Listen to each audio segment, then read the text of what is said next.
Kumusta mga kaibigan? Hayaan ninyo akong paalalahanan kayo sa isang mahalagang bagay. Bago umakyat si Jesus sa langit, binigyan niya tayo ng utos na ito sa Mateo 28:19 hanggang 20. Kaya't habang kayo'y humahayo, gawin ninyong alagad ko ang lahat ng bansa. Hindi lang yan para sa mga pastor o misyonero, para yan sa bawat mananampalataya, para sa akin, para sa iyo. Ngunit maging tapat tayo. Maraming beses nagbibigay tayo ng mga dahilan. Wala akong sapat na alam. Masyado akong abala.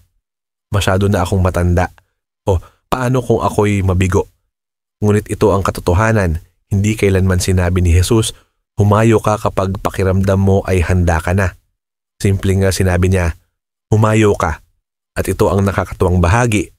Nabubuhay tayo sa panahong literal na nasa ating mga kamay ang mga bansa. Sa tulong ng internet, social media, at maging ng AI, maaari nating maabot ang mga tao mula sa bawat sulok ng mundo nang hindi umaalis sa ating mga tahanan. Pag-isipan nyo yan, ang mga unang iglesia ay isinakripisyo ang kanilang buhay sa paglalakbay ng buwan-buwan para lamang maibahagi ang ebanghelyo.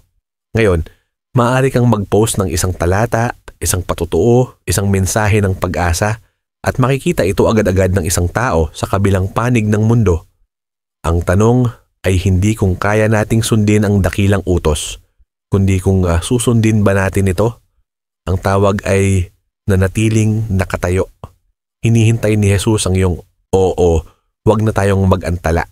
Bumangon tayo at humayo ng digital, global at buong tapang. Ngayon, sabihin ng yes sa Great Commission. Mag-share ng isang talata sa Biblia sa iyong social media ngayon mismo